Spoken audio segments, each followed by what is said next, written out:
Hey gang, it's Jeff from Photo Finish Restorations, and on this episode of Muscle Cars and Hot Rods, we're going to get after some body filler work on our 1968 Pontiac Firebird project. So check it out.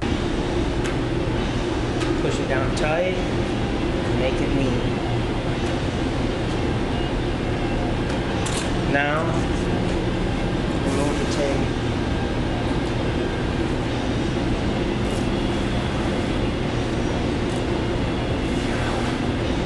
Okay, haven't been filming a lot lately. That's because I'm getting into the dirty part of the job and it's not a lot of fun, so I like to just get it done. But it's a part of the job, it's an essential part of the job, and it needs to be done in order to get the finish that we provide. Okay, so what you can see here is the fender and the hood, and I've gone through and metal prepped them using this product right here, Metal Prep 79. So, they are metal prepped. And now what I am beginning to do is I've washed all the acid off. I've taken 150 on my DA and I'm shining the metal up. Then I'm going to take some 80 grit on the DA and I'm going to give that metal a real good tooth. Keep that paper sharp, give the metal a good tooth. And then I take a 50 grit disc on my angle grinder and I just kind of touch the metal.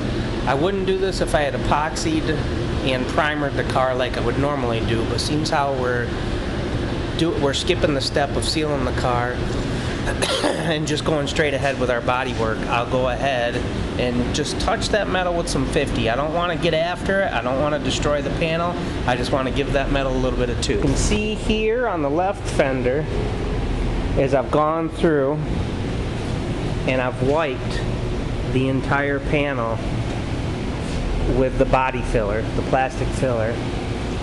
And then I just took my air file.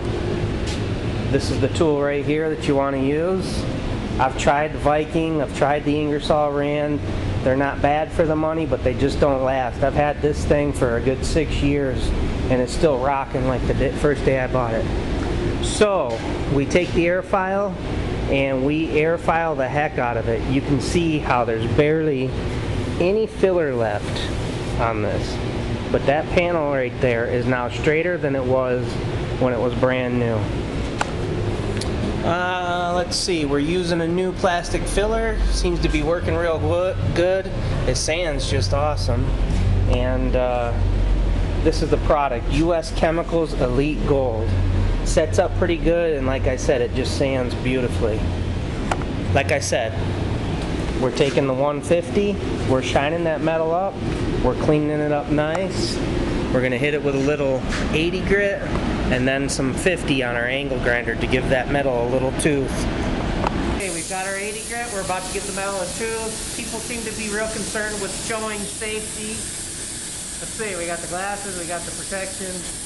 We're ready to go.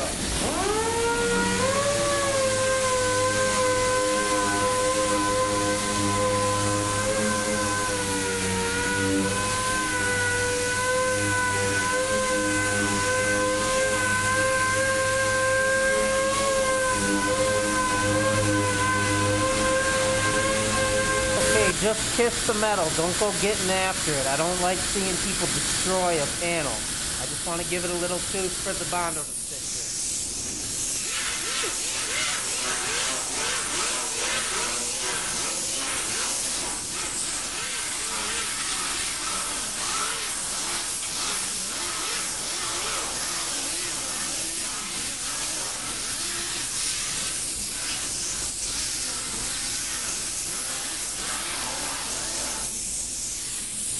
And like I was saying, if we had epoxied and sealed this up with primer, you wouldn't have to do it to that. You could just hit it with the 80 grit and the filler would stick just fine to it.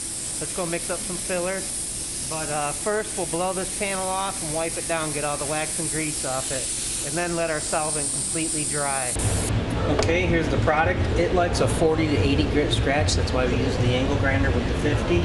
You always use a clean stick. You don't want to get any of that gummed up filler down into your mixture. And here's my surface, it's non-porous. Put enough on there to spread our area.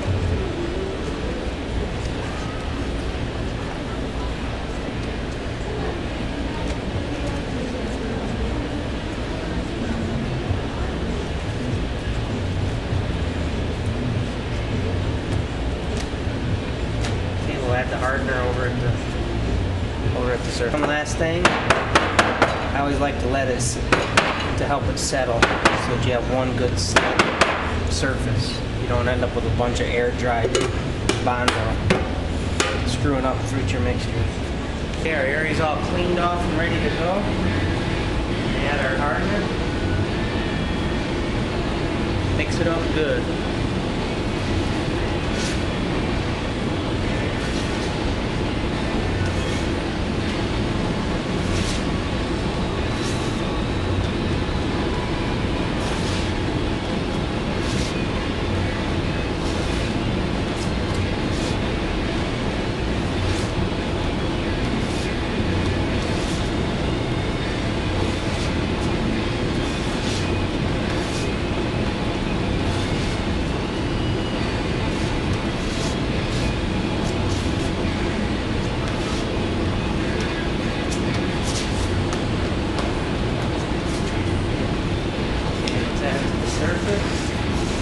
Spread it out.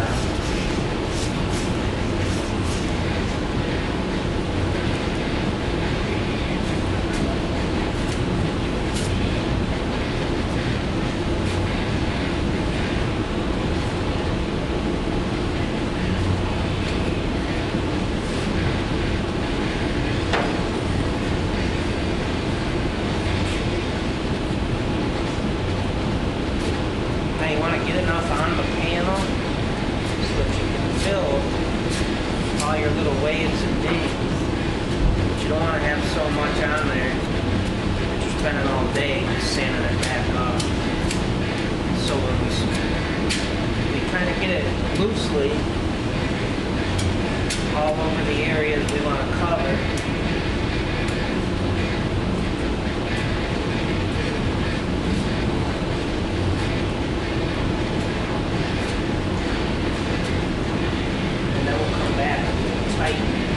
You want to lay it down real tight. I'm pushing real hard, real tight.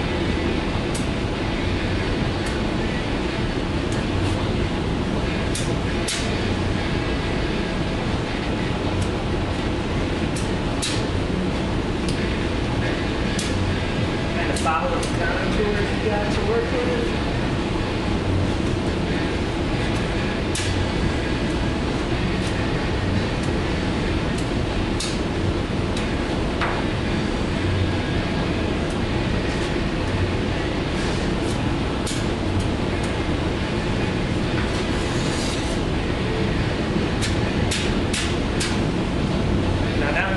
I ran out before I got to the fender. We'll let that harden up enough so that I can feather edge that out to maybe continue on. You don't really have to do it that way, but it's a little bit better.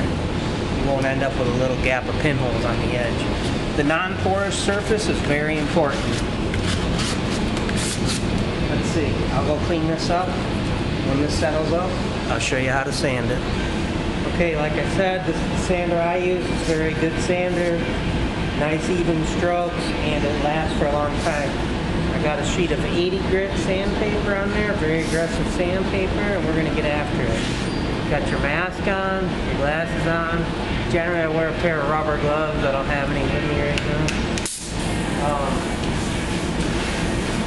This is not the glamorous part of doing a car, but this is what makes it straight.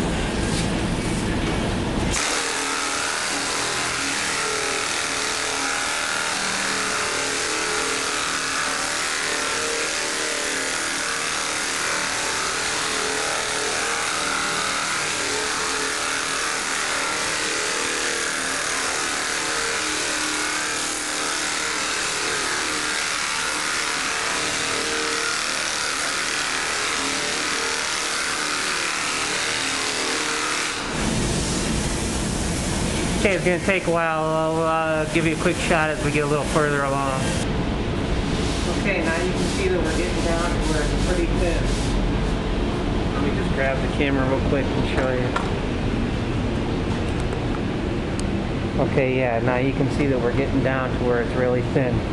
We've done all that with the 80 grit on the air file. Now we're going to switch over to 150 grit on a hand board. We're going to take all those 80 grit scratches out. Today's primers can't fill an 80 grit scratch, you have to get those 80 grit scratches out. And that's what I do for 150. In addition to that, the 150 will help to do final little bits of straightening.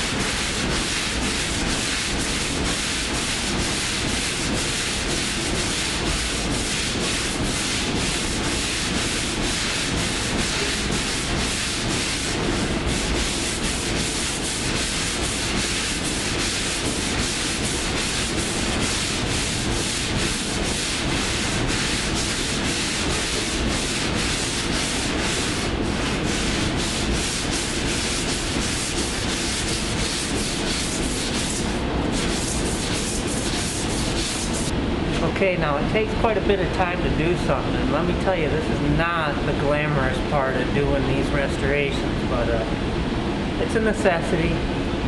It's what really makes them straight. That's going to do it for us here this episode. Be sure to catch us on the next one. Push it down tight, and make it neat. Now,